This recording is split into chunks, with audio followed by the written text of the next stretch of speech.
Pode Tudo. Hoje a gente vai falar sobre a estrutura industrial e o seu processo de industrialização, os principais ramos industriais, seus tecnopolos e etc. Hoje eu tô aqui junto com a Júlia, Guilherme Ribeiro, Maria Eduarda e Estela. Bom, vamos começar. A estrutura industrial, ela se refere ao conjunto de atividades econômicas relacionadas à transformação de matéria-prima em produtos acabados ou semi-acabados. E esse processo ele é fundamental para o desenvolvimento econômico e social de um país, porque gera emprego, renda e contribui para o crescimento do PIB. Agora, a Júlia e a Maria Eduarda irão falar sobre os processos de industrializações. Então, o processo de industrialização, ele envolve a transformação dessa economia predominantemente agrícola, e artesanal em uma economia mais industrializada, baseada também nessa produção de larga escala.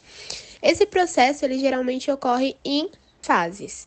Nessa primeira fase, que seria basicamente a pré-industrialização, que é antes da industrialização, ela é caracterizada por uma economia agrária com pequenas oficinas artesanais e manufaturas, onde a produção é limitada e voltada para esse consumo local.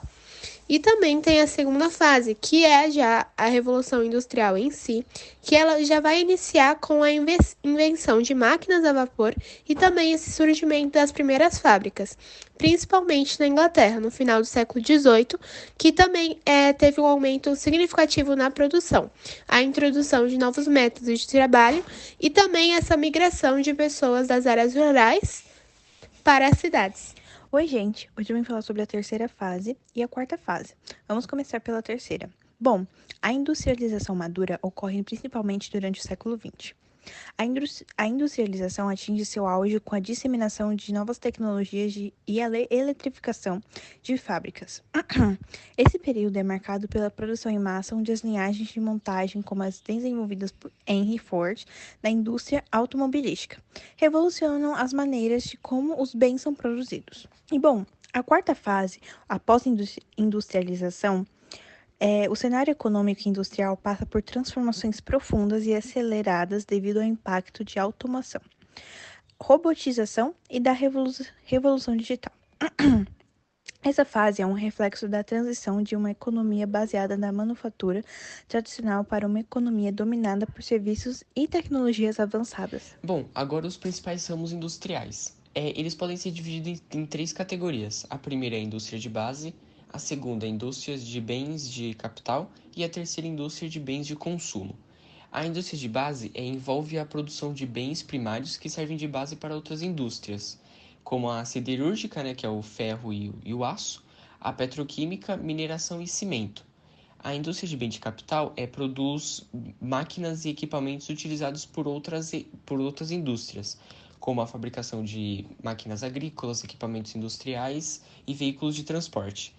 E a indústria de bens de consumo produzem bens que são diretamente consumidos pela população, como alimentos, roupas, calçados, eletrodomésticos, automóveis, entre outros. E tem também os tecnopolos.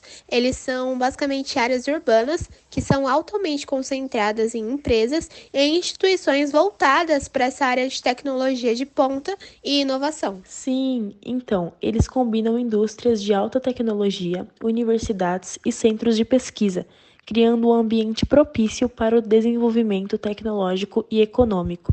Além disso, os tecnopolos surgiram como resposta à necessidade de uma maior integração entre o setor produtivo e o setor de pesquisa e desenvolvimento.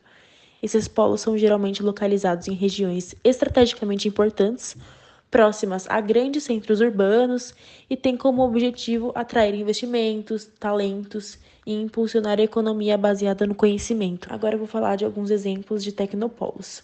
Temos o Vale do Silício, que fica nos Estados Unidos. Ele é considerado o maior tecnopolo do mundo, abriga gigantes da tecnologia como Google, Apple, Facebook, entre outros.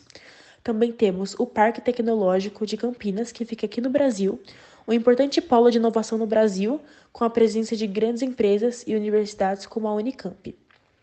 Temos também uma no Japão, um tecnopolo no Japão, que é a Tsukuba Science City, que é conhecida como uma cidade científica com várias instituições de pesquisa e desenvolvimento. Esses tecnopolos, eles desempenham um papel fundamental nessa economia moderna e eles são os principais motores de inovação e desenvolvimento tecnológico. Bom, gente, para encerrar, espero que vocês tenham gostado desse mais um episódio do Pode Tudo e até o próximo. Beijo!